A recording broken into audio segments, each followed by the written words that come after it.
जी students, आपको मेरी आवाज आ रही है?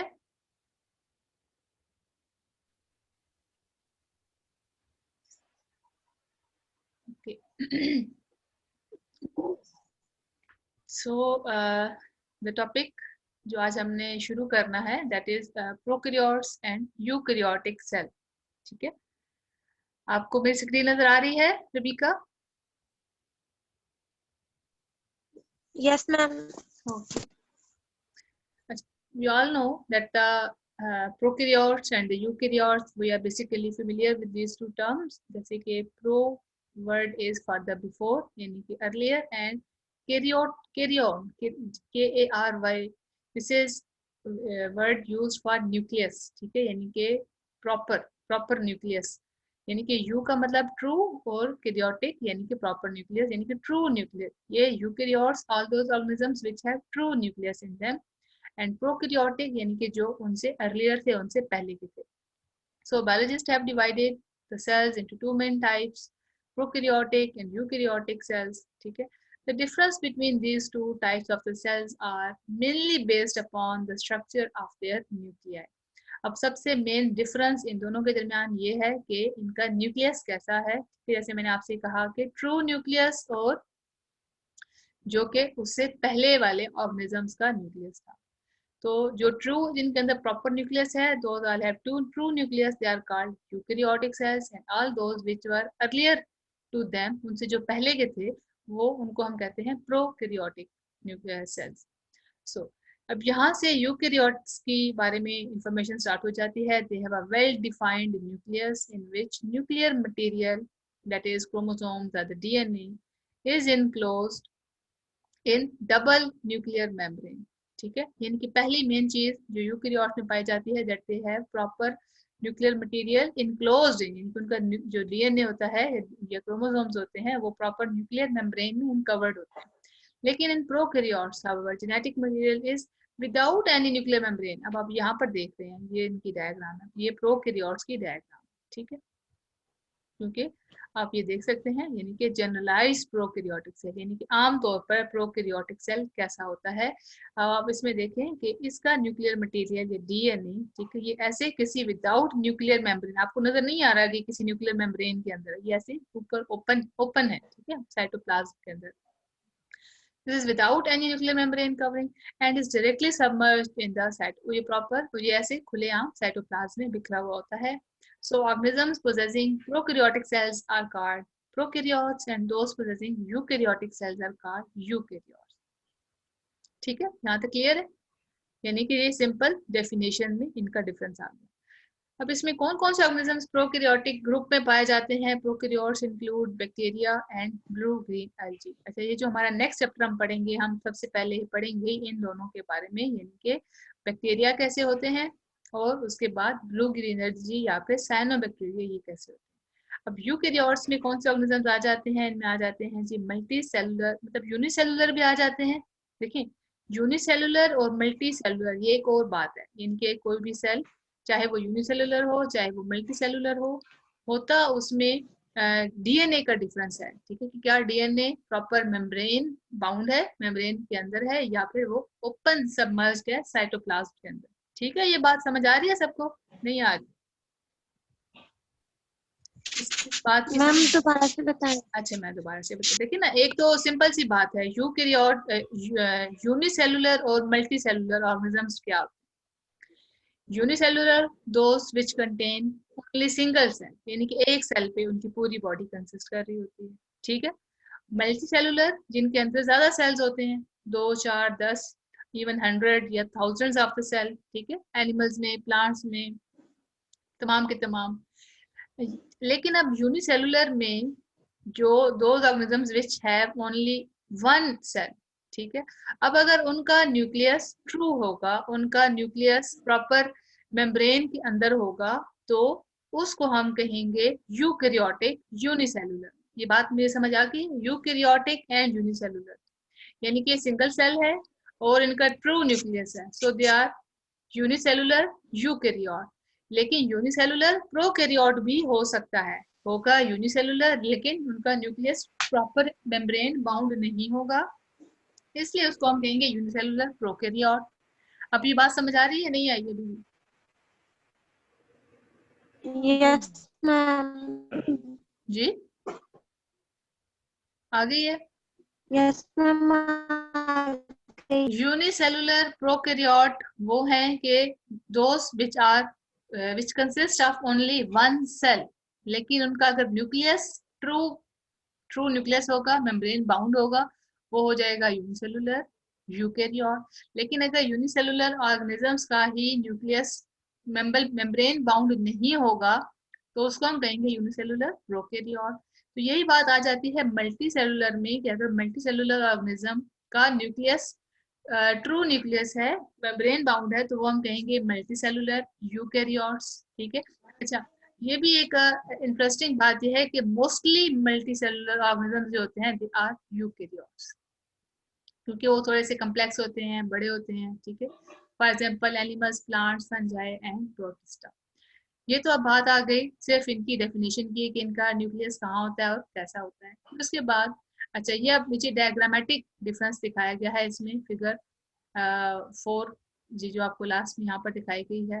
प्रोकैरियोटिक सेल जनरली लैक, ये अब दूसरा डिफरेंस आ गया कि इनके अंदर जो आपने पीछे पढ़ी एंडोप्लाज्मिक रेटिकुलम पढ़ा, आपने प्लास्टिड्स पढ़े, आपने माइटोकॉन्ड्रिया देखा, इनके अंदर आपको ये तमाम प्रोकैरियोट्स के अंदर ये तमाम गोल्गी एपरेटस तरह की ऑर्गेनेलिज नजर नहीं आएंगी। ठीक है। For example mitochondria, endoplasmic reticulum, chloroplast and Golgi apparatus are absent in prokaryotic cell. ठीक है, ये बात ध्यान में रखनी है कि दे आर एब्सेंट, ये इनमें नहीं होते।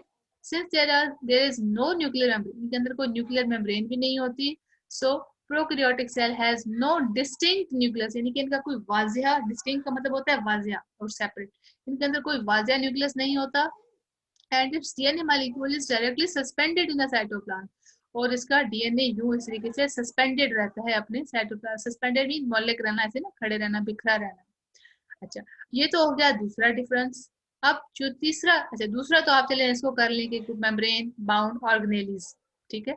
ये हो गया थर्ड कि चूंकि इसका न्यूक्लियर मेम्ब्रेन नहीं होती है, इसलिए कोई डिस्टिंक्ट न्यूक्लियस नहीं होता और डीएनए मॉलिक्यूल डायरेक्टली सस्पेंडेड रहता है साइटोप्लाज्म में। अब अगला फोर्थ डिफरेंस आ गया। फोर्थ कौन सा है? Prokaryotes have small sized ribosome 70s। आपको याद होगा हमने जब हम राइबोसोम का स्ट्रक्चर पढ़ रहे थे तो वहां पर हमने उसकी दो सब यूनिट्स देखी थी, one was 60s and one was 40s। तो वो दोनों का साइज मिलाकर बन गया था 80s। मैंने आपसे कहा था ना कि यूं तो 100 बनता है 60 प्लस 40, लेकिन जो 20 जो दरम्यान में वो उनके ना कॉम्बिनेशन में दरम्यान में कहीं यूज हो जाते हैं, इस्तेमाल हो जाते हैं, इसकी उसका साइज हो जाता है 80s। लेकिन प्रोकैरियोट्स में जो साइज है राइबोसोम का, this is 70s compare to the eukaryotes 80s। अच्छा, ये मल्टीपल चॉइस के हिसाब से ये बड़ा इंपॉर्टेंट है कि प्रोकैरियोट्स का राइबोसोम का साइज कौन सा होता है, 70s होता है, 80s होता है, 60s होगा, 40s होगा या 100s। तो आपने इसको लिखना है कि प्रोकैरियोट्स का जो राइबोसोम्स का साइज है दैट इज 70s, यूकैरियोट्स का 80s। आप लोगों को वहीं से आपने पढ़ा था स्वेटबर्ग यूनिट, वहां से हमने एस लिया है। अच्छा, फिर उसके बाद इसका फिफ्थ डिफरेंस है in prokaryotes mitosis is missing and cell divides by binary fission, यानी कि इसमें माइटोसिस नहीं होता, क्योंकि आपको पता है कि माइटोसिस के लिए 4 हमारे स्टेजेस होते हैं, prokaryotes sorry prophase, metaphase, anaphase and telophase. तो इसमें ऐसा प्रोकैरियोट्स में ऐसा कोई फेज नहीं होता। अच्छा, उसके बाद because of its simpler structure it is widely accepted for a long time that prokaryote cell represents a more primitive stage of evolution। Primitive यानी कि पुराना, सबसे प्रीवियस, पहला स्टेज, यानी क्या होता है ना, एवोल्यूशन होता है gradual change, Aahista Aahista environmental change के साथ जो लिविंग ऑर्गेनिज्म में तब्दीली आती है, दिस इज कॉल्ड एवोल्यूशन। तो इस वजह से भी कहा जाता है कि जो सबसे पुराने ऑर्गेनिजम्स हैं they are prokaryotes then eukaryotes. Perhaps the most distinctive feature of prokaryotic cell is this is cell wall। अच्छा, अब ये हमने पीछे 5 डिफरेंस पढ़ लिया, अब यहाँ पर अगला ये 6 डिफरेंस है, 6। ठीक है। कहता है कि प्रोकैरियोट्स की सबसे खास बात क्या है, अगर एग्जाम में आ जाए कि द मोस्ट डिस्टिंक्टिव फीचर, यानी कि इसको एक सेपरेट करने वाली फीचर क्या है, is its cell wall that is composed of polysaccharide chain bound covalently to the shorter chains of amino acid forming peptidoglycan or murine। ये प्रोकैरियोट्स की जो सेल होती है वो किस चीज से बना हुआ होता है, इसका सेल बना हुआ होता है, इसका नाम है पेप्टिडोग्लाइकेन। इनके देखिए ना, एक तो ये पेप्टिडो प्रोटीन और एक है दूसरी चीज ग्लाइकेन जो कि पॉलीसेकेराइड। तो इसका मतलब यह है कि पॉलीसेकेराइड चेन के जो कोवेलेंटली बॉन्ड है, मिला हुआ जुड़ा हुआ है अमाइनो एसिड से। तो अमाइनो एसिड्स मिलकर पेप्टिड प्रोटीन्स बनाते हैं कि जो पेप्टाइड बॉन्ड से जुड़े हुए होते हैं। तो मोस्ट डिस्टिंक्टिव फीचर यानी कि जो इनको एक मखसूस क्लास में ग्रुप में रखती है कि अपनी पहचान क्या है कि इसकी सेल वॉल बनी होती है पॉलीसेकेराइड चेन और उसके साथ जुड़े हुए होते हैं अमाइनो एसिड्स या फिर प्रोटीन। इस पूरे कंपाउंड का हमने नाम दे दिया पेप्टिडोग्लाइकेन और म्यूरिन। ठीक है, समझ आ रही सबको अभी तक इस बात की? Yes, ma'am. ये हमने 7th हम इसका पॉइंट पढ़ रहे हैं जी। ईमान क्लियर है यहाँ तक? Yes, ma'am. Okay, the entire cell wall is often regarded as a single huge molecule. अच्छा, ये भी कहता है कि ये एक ही मॉलिक्यूल होता है कि जो उसकी पूरी सेल वॉल के अंदर होता है। और इसका या फिर दूसरी सिचुएशन ये हो सकती है कि मॉलिक्यूलर कम्प्लेक्स या फिर काफी सारे मॉलिक्यूल मिलकर एक बड़ा मॉलिक्यूल बनाते हैं, जैसे कॉल्ड सेक्यूलस। ठीक है, या फिर ये जो हमने पढ़ा ना पेप्टिडोग्लाइकेन या म्यूरिन, एक ही मॉलिक्यूल होगा या फिर ये मिलकर कम्प्लेक्स मॉलिक्यूल्स बना देते हैं। जब ये कम्प्लेक्स मॉलिक्यूल बनाते हैं तो इसको हम कहते हैं सेक्यूलस। Cell wall of the plant is generally made up of cellulose and is differently structured than that of bacterium. यानी कि जो प्लांट की सेल वॉल होती है इसको इसका स्ट्रक्चर सेलुलोज से बना हुआ होता है, बल्कि और जबकि बैक्टीरिया का स्ट्रक्चर बना हुआ होता है पेप्टिडोग्लाइकेन या म्यूरिन या सेक्यूलस से। ठीक, अच्छा अब ऐसा कर लेते हैं हम, यही डिफरेंस मैंने आपको उस दिन भी दिखाया था इस डायग्राम से कि प्रोकैरियोट्स और यूकैरियोट्स में क्या फर्क होता है। तो आप ये चीज में देख सकते हैं ये इसका मेन डिफरेंस ये देख रहे हैं, ये प्रोकैरियोट्स का और ये यूकैरियोट्स का। ठीक है, यूं इसकी बाहर आउटर सेल वॉल इन अच्छा प्रोकैरियोट्स में दिखाया गया है, इसका कैप्सूल और फिर इसका फ्लैजेलम होता है। ठीक है, और जबकि आपके हमारे जो यूकैरियोट सेल में, अच्छा हमने जो डिफरेंस पढ़े वो यही पढ़े हैं कि इसका न्यूक्लियस प्रॉपर मेम्ब्रेन बाउंड होता है, इसमें कोई मेम्ब्रेन बाउंड नहीं है, बल्कि इसका न्यूक्लियस जो वैसे ही सबमर्ज्ड होता है, साइटोप्लाज्म में सस्पेंडेड होता है। फिर उसके बाद राइबोसोम्स, इसमें 70s हैं, इसमें 80s हैं। फिर उसके बाद इसमें बहुत सारी ऑर्गेनेलीज हैं, जैसे आपने क्लोरोप्लास्ट देखा, गोल्जी, ऑपरेटस, माइटोकॉन्ड्रिया। ठीक है, ये सारी की सारी ऑर्गेनेलीज इसमें पाई जाती हैं, इसमें नहीं पाई जाती। फिर इसकी जो मेम्ब्रेन है that is made up of peptidoglycan या म्यूरिन। अगर ये सिंगल मॉलिक्यूल है जिसको म्यूरिन कहेंगे, अगर ये कम्प्लेक्स मॉलिक्यूल है दैट इज कॉल्ड सेक्यूलस। तो देख लें, ये भी एक तरह से प्रोकैरियोटिक सेल और ये यूकैरियोटिक सेल का ये बेसिक। समझ आ गई सबको ये बात यहाँ तक? क्लियर है? Yes, ma'am. प्रोकैरियोट्स और यूकैरियोट्स का डिफरेंस ये इंपॉर्टेंट है, ये आपके एग्जाम में अक्सर आ जाता है। ठीक, अच्छा यहाँ पर हो जाता है हमारा चैप्टर कंप्लीट। हम इसकी देख लेते हैं एक्सरसाइज देख लेते हैं कि एक्सरसाइज में इसकी क्या चीज क्वेश्चंस बनाए गए हैं, किस तरह से बने हुए हैं, शॉर्ट क्वेश्चंस। अच्छा डिस्क्राइब, अच्छा मल्टीपल चॉइस तो ठीक है, सिंपल है, आ जाते हैं एग्जाम में, आप देख लीजिएगा। Short questions, describe various movements involve in the transport of material across cell membrane. अच्छा, सेल मेम्ब्रेन के अक्रॉस मूवमेंट के लिए आपने जो पॉइंट्स पढ़े थे, फेगोसाइटोसिस, पिनोसाइटोसिस। ठीक है, फिर एक्टिव ट्रांसपोर्ट और पैसिव ट्रांसपोर्ट, ये सारा सेल मेम्ब्रेन के टॉपिक से ये सारा क्वेश्चन दिया गया, वेरियस मूवमेंट, एक्टिव ट्रांसपोर्ट और पैसिव ट्रांसपोर्ट। उसके बाद state various structural modification in the cell involve in the secretion.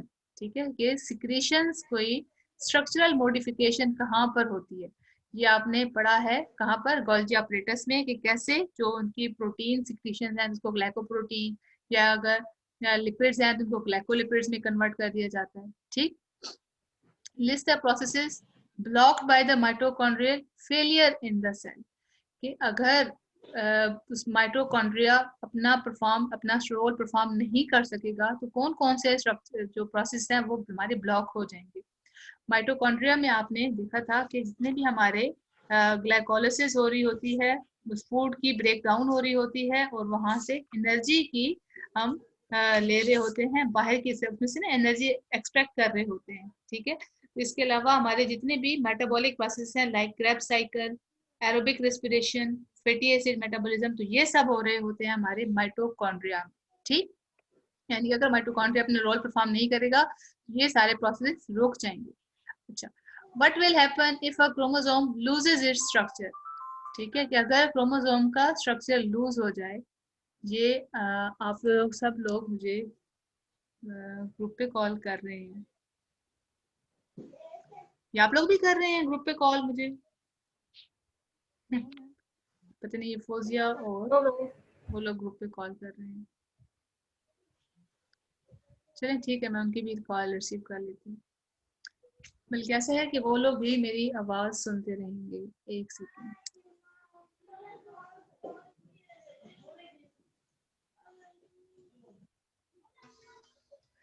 अच्छा, लिस्ट द प्रोसेसेस, ये हमने चेक कर लिए। फिर उसके बाद है कि what will happen if a chromosome loses its structure. जी, आपको मेरी आवाज़ आ रही है स्टूडेंट्स, व्हाट्सएप पे भी, जो जूम पे नहीं है?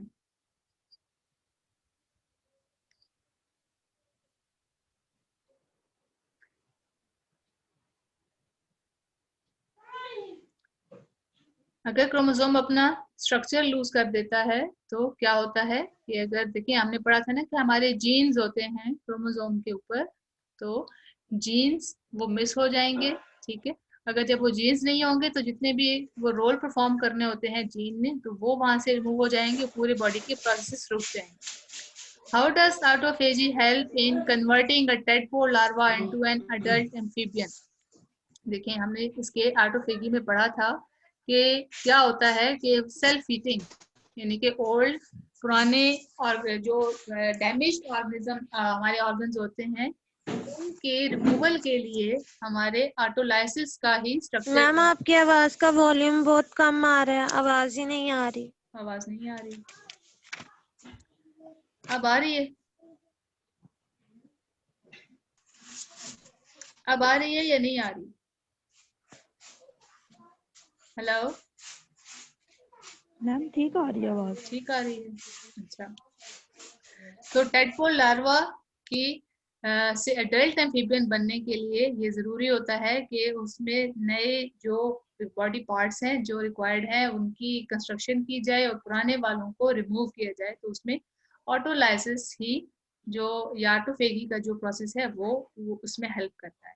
तो आगे अगला है कि is there any similarity between bacterial and plant cell wall.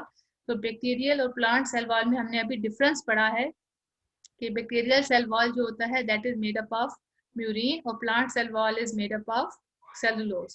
ठीक हो गया? तो नेक्स्ट टॉपिक है जो ये हमारा एक्सटेंसिव क्वेश्चंस है, compare structure and function of chloroplast and mitochondria, ये हम पढ़ चुके हैं। Cell theory and discuss its emergence, ये फिलहाल हमारे टॉपिक में, हमारे इसमें कोर्स में नहीं था। राइट नोट ऑन साइटोस्केलेटन, ये हमने पढ़ा है ना? Yes yes ma'am. Ma'am. Microtubule, intermediate filament, इस तरह के वो जो भी हमारे इसके फंक्शन हमने साथ में पढ़े हैं। What might happen if some lysosomal enzymes are absent? अगर lysosomal enzymes नहीं होंगे, ठीक है, तो ये अब क्वेश्चन कहाँ से आया है, आप लोग इसका आंसर दे सकते हैं?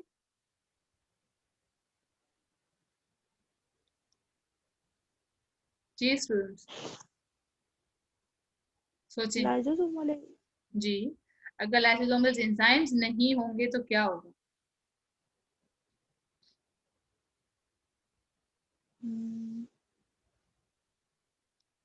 आपको वो डिजीजेस याद है, ग्लाइकोजिनोसिस टाइप 2 एंड टे साक्स यस डिजीज? मैम। तो ये वही बीमारियां उनसे हो जाएंगी ना। ठीक है, यस मैम। कि जो बॉडी में ग्लाइक रिजर्व हमारे लिपिड्स होते हैं और उसके अलावा ग्लाइकोजन होगा, वो रिमूव नहीं होगा।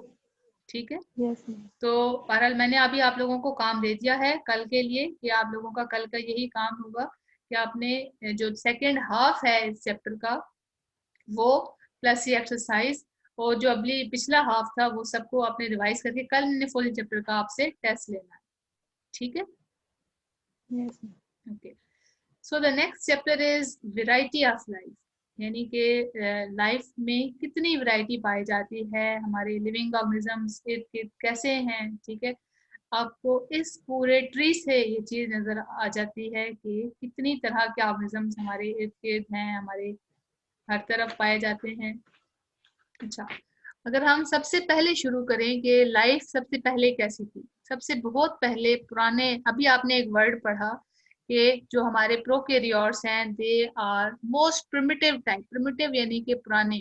अगर हिस्ट्री में आप ले जाएं, एवोल्यूशन को आप मद्देनजर रखें, तो सबसे जो पुराने हैं सो दिस आर प्रोकैरियोट्स, जिनके अंदर ट्रू न्यूक्लियस नहीं था, ठीक है, जिनके अंदर कोई ऐसी कम्प्लेक्स स्ट्रक्चर नहीं था, उनके अंदर ऑर्गेनेलिज नहीं थी, सो एंसेस्ट्रल प्रोकैरियोट्स। उन्हीं की एक ब्रांच थी आर्ची बैक्टीरिया, यानी कि वो बैक्टीरिया की जो आर्की बैक्टीरिया यानी कि जो बड़े सख्त शदीद मौसम, ठंड में भी गुजारा कर सकते हैं, गर्मी में भी रह सकते हैं, ठीक है। वहीं से इवॉल्व हुआ पूरा हमारा दूसरे बैक्टीरिया या प्रोकैरियोट्स, ठीक है, gram positive bacteria, gram negative bacteria, इस तरीके से साइनो बैक्टीरिया भी हमने इस चैप्टर में पढ़ेंगे। अच्छा, इन्होंने ही अपने अंदर इवॉल्व किए क्लोरोप्लास्ट, और देखिए ना अभी तक प्रोकैरियोट्स हमने पढ़ा कि they do not contain chloroplast and mitochondria. Mitochondria is a power house, और क्लोरोप्लास्ट क्या करता है, फूड सिंथेसाइज करता है, ठीक है।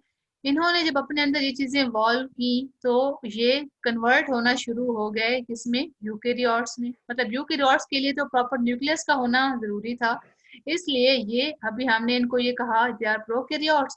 और जैसे ही इन्होंने अपने अंदर न्यूक्लियस कर लिया, ट्रांसफर कर लिया और न्यूक्लियस बना लिया, और साथ साथ अपने अंदर क्लोरोप्लास्ट और माइटोकॉन्ड्रिया हुआ, तो ये यूकेरियोट्स में कन्वर्ट हो गए, ठीक। ये यहाँ पर अभी लाइफ अभी बहुत सिंपल है, ये सिंगल सेल यूकेरियोट्स, ठीक है। अभी मल्टी सेलुलर ऊपर बड़े ऑर्गेनिजम्स वो बाद में आए, सबसे पहले प्रोकैरियोट्स यानी कि जिनका ट्रू न्यूक्लियस ही नहीं था, उन्होंने जब अपने अंदर क्लोरोप्लास्ट, माइटोकॉन्ड्रिया और डबल मेम्ब्रेन बाउंड न्यूक्लियस जब डेवलप किए, तो ये कन्वर्ट हो गए यूकेरियोट। लेकिन अभी भी ये हैं सिंगल सेलुलर, एक ही सिंगल सेल्स के हैं। अच्छा, अब यहाँ से ये मुख्तलिफ किस्म की थोड़े सिंपल प्रोटिस्ट्स, एक पूरा चैप्टर हम आगे इसका पढ़ेंगे, ठीक है, प्रोटिस्टा, फाइलम प्रोटिस्टा। उसमें कुछ खास किस्म के ऑर्गेनिजम्स आ जाते हैं, यानी कि डायटम्स वगैरह, ठीक है। साथ ही कुछ प्रोटोजोआ हैं, अमीबा हैं, हेलिजोन्स हैं, सिलिएट्स हैं, डायनोफ्लैजिलेट्स हैं, यानी कि ये सारे सब के सब हमारे फाइलम प्रोटिस्टा के ऑर्गेनिजम्स हैं, यानी कि हैं तो ये यूकेरियोट्स, ठीक है। इनके अंदर ट्रू न्यूक्लियस इनके अंदर ट्रू है, लेकिन ये हैं सिंगल सेलुलर, ठीक। अच्छा, अब इसके बाद यहीं से मल्टी सेलुलर ऑर्गेनिज्म लाइफ की तरफ ना ट्रांसफर शुरू हो गए। अब जो ऑर्गेनिजम्स जो आपको ये ग्रीन कलर में नजर आ रहे हैं, जिन्होंने क्लोरोप्लास्ट अपने अंदर डेवलप किया, ये सारे डेवलप होते होते पहले एल्गी, फिर ये फर्न, फिर ये मॉसेस, फिर ये हमारे प्लांट्स जो आज हम देख सकते हैं एंजियोस्पर्म। ये एंजियोस्पर्म वो हैं जो हमारे फ्लावरिंग प्लांट्स हैं, एप्पल, बनाना, मैंगो। और जिम्नोस्पर्म ये जो हमारे पाइन ट्रीज वगैरह हमें नजर आते हैं, जिम्नोस्पर्म यानी कि जिनके सीड्स इनके फ्रूट के अंदर नहीं होते, इनको हम कहते हैं जिम्नोस्पर्म। जिनके सीड फ्रूट के अंदर होते हैं इसको हम कहते हैं एंजियोस्पर्म। तो ये यहाँ से ये ग्रीन क्लोरोप्लास्ट की वजह से इसको हमने कहा ये प्लांटी। फिर यहीं से जो हमारे ये यीस्ट हैं, ठीक है, और जिनकी जो क्या कर सकते हैं कि इनकी सेल वॉल काइटिन से बनी हुई होती है, और इनका ना फूड एब्जॉर्ब करने का तरीका कार ये होता है कि ये एब्जॉर्ब करते हैं, ठीक है, ये फूड को, ये देखे ना प्लांट्स तो फोटोसिंथेसिस करते हैं, एनिमल्स क्या करते हैं, दूसरे एनिमल्स को खा जाते हैं, तो वो उनका तरीकाकार होता है इंजेस्ट करना। फंजाई क्या करते हैं, फंजाई अपनी बॉडी के अंदर से एंजाइम्स बाहर एनवायरनमेंट में रिलीज करते हैं, ये एंजाइम्स उस फूड को वहीं पर ब्रेक डाउन करते हैं और वो फूड वहां से एब्जॉर्ब कर लिया जाता है। So this type of organisms which contain, इनके ना खास नाम हैं, ascomycetes and basidiomycetes, these are present in fungi. फिर उसके बाद वो वाले ऑर्गेनिजम्स के जो कम्प्लेक्स हैं, उनके अंदर मूवमेंट के लिए कोई खास ऑर्गेनिज्म, मतलब लेग्स हैं या उनके अंदर फीदर्स हैं या उनके अंदर विंग्स हैं, ठीक है, शॉर्ट फीट्स हैं, तो ये सारे वो ऑर्गेनिजम्स के जो मूव कर सकते हैं, लोकोमोटरी ऑर्गन्स हैं उनके अंदर, और वो अपनी फूड को दूसरे ऑर्गेनिजम्स को डायरेक्ट उसको खा लेते हैं। तो this whole class is called Animalia, या और फिर इसको हम एनिमल ग्रुप में हमने इसको रखा। इस तरीके से ये वाला देख रहे हैं। अब ये वाली डायग्राम भी वैसी है कि इनका रिलेशनशिप क्या है। सबसे पहले पुराने हमारे प्रोकैरियोट्स यानी कि किंगडम मोनिरा, जिसके अंदर हमारे सारे बैक्टीरिया आ जाते हैं, आपको ये नजर आ रहे हैं कि सबसे सिंपलेस्ट ये पूरी हमारी जो क्लास है। फिर उसके बाद हमारे प्रोटिस्टा आ जाते हैं। प्रोटिस्टा अभी हमने देखा कि जो हमारे दूसरा यूनिसेलुलर ऑर्गेनिज्म, ये देख रहे हैं आप, ये वाला ग्रुप फाइलम प्रोटिस्टा। अच्छा, इस ग्रुप में ये प्लांट लाइक ऑर्गेनिजम्स भी हैं, एनिमल लाइक ऑर्गेनिजम्स भी हैं, ठीक है, फाइलम प्रोटिस्टा में, ये हमने याद रखना है। तो आप ये देख लें कि ये ग्रुप जो है ना, ये सबके दरमियान एक जॉइंट सा एक जोड़ है कि यो यहाँ से इनके इस ग्रुप में ये सारे ऑर्गेनिज्म, इसमें प्लांट लाइक भी आ जाते हैं, एनिमल लाइक भी आ जाते हैं, फंजाई लाइक भी आ जाते हैं। यहीं से फिर प्लांट लाइक सेपरेट हो जाते हैं, फंजाई लाइक और सेपरेट हो जाते हैं, और एनिमल्स लाइक सेपरेट हो जाते हैं। अब हमने इस चैप्टर में ये सारे, पहले तो हमने ये पढ़नी है कि क्या हिस्ट्री क्या है, ठीक है, हमारे लाइफ में किस कदर वैरायटी पाई जाती है, कितनी तरह के ऑर्गेनिजम्स पाए जाते हैं, तो अभी हम वो पढ़ेंगे। अभी हमने आज बस इस डेफिनेशन को देखना है कि स्पीशी क्या है, ठीक है, ये हम ऑलरेडी पढ़ चुके हैं, लेकिन चलें इसको हम रिवाइज कर लेते हैं कि species is a group of natural populations which can interbreed freely among themselves, यानी कि वो आपस में इंटरब्रीडिंग कर लेते हैं और अपने नेक्स्ट ऑफस्प्रिंग, अपनी नेक्स्ट जनरेशन प्रोड्यूस करते हैं, but are reproductively isolated from all other such groups in nature। और इनका क्या होता है कि जो रिप्रोडक्टिव सिस्टम होता है वो दूसरे ऑर्गेनिज्म से मुख्तलिफ होता है, ठीक है, यानी कि आपस में जो इंटरब्रीडिंग कर लेते हैं लेकिन दूसरों के साथ नहीं करते, दूसरों से मुख्तलिफ होते हैं। अच्छा, अब यहाँ पर तो हमने स्पीशी की ये डेफिनेशन देख ली, तो यहाँ से हमें लगता तो ये है कि इंटरब्रीडिंग ही जो है ये मेन पॉइंट है जिसकी वजह से हम इनको डिफ्रेंशिएट कर लेते हैं, लेकिन ऐसा नहीं है। तो कहते हैं कि interbreeding can not be use as a criteria, तो क्राइटेरिया नहीं है फॉर स्पीशी। हम स्पीशी की पहचान के लिए इंटरब्रीडिंग को एक फैक्टर नहीं ले सकते। क्यों? क्योंकि हर एक स्पीशी की अपनी अलग से पहचान है, ठीक है, कैसे? अच्छा, अब यहाँ से ये जो हमने पॉइंट शुरू कर रहे हैं ना कि क्या इनकी वैरायटी कितनी है, कितनी तरह की हमारे पास किंगडम है, ठीक है, हम इसको मत शुरू से हम ये पैराग्राफ पे खत्म करते हैं। वो कह रहा है कि सिंस लॉन्ग, यानी कि पुराने जमाने से, two living things are divided, जिंदा जानवरों को हमने दो हिस्सों में डिवाइड कर, एक तरह के प्लांट्स और एक तरह के animal. Next, each kingdom is divided into smaller groups called phyla, फिर हमने कुछ प्लांट्स को छोटे मुख्तलिफ ग्रुप में डिवाइड कर लिया, मतलब मिसाल के ऊपर प्लांट्स ने हमने एल्जी को ले लिया और फंजाई को ले लिया। इसी तरीके से फिर हर एक फाइला को हमने क्लास में डिवाइड कर दिया, क्लास को हमने ऑर्डर्स में कन्वर्ट कर दिया, ऑर्डर को हमने फैमिली में कन्वर्ट कर दिया, और फैमिली को हमने रिलेटेड जीन्स जेनरा में, और हर एक जीनस को हमने एक से ज्यादा स्पीशीज में कन्वर्ट, मतलब ये एक पूरी तरतीब आपको पता है ना, एक जैसी ऑर्गेनिजम्स को हमने स्पीशी में रखते हैं, एक जैसी स्पीशीज को हम जेनरा में रखते हैं, एक जैसे जेनरा को हम फैमिली में रखते हैं, एक जैसी फैमिलीज को हम ऑर्डर में रखते हैं, एक जैसे ऑर्डर्स को हम क्लास में, एक जैसी क्लासेस को हम रखते हैं फाइलम में, एक जैसे फाइला को हम रखते हैं बड़े किंगडम में। तो ये एक पूरी तरतीब हो गई। Species is the basic unit of classification, ये एग्जाम के मल्टीपल चॉइस के हिसाब से इंपॉर्टेंट है कि बेसिक यूनिट ऑफ क्लासिफिकेशन कौन सी होती है? स्पीशी होती है, ठीक। अच्छा, अब यहाँ तक हम आज इसको खत्म करते हैं, ठीक है। ये हमारे पास एक क्लासिफिकेशन दिखाई गई है कॉर्न की, यानी कि मकई, इसका दूसरा नाम होता है जिया मेज, इसका किंगडम है प्लांटी, इसका डिवीजन है एंथ्रोफाइटा, इसकी क्लास है एंजियोस्पर्मी, ये एग्जाम के वाले से इंपॉर्टेंट है, इसका ऑर्डर है पोएल्स, इसकी फैमिली है पोएसी, इसकी जीनस है जिया, और इसकी स्पीशी है मेज। इस तरीके से आपने यहाँ तक आज का याद करना है, ठीक है। कल इंशाल्लाह मैं आपका टेस्ट लूंगी फुल कंप्लीट चैप्टर का, जो भी हमने 4 चैप्टर कंप्लीट किया। ओके स्टूडेंट्स, समझ आ गया सबको? Yes ma'am. ओके, अल्लाह हाफिज।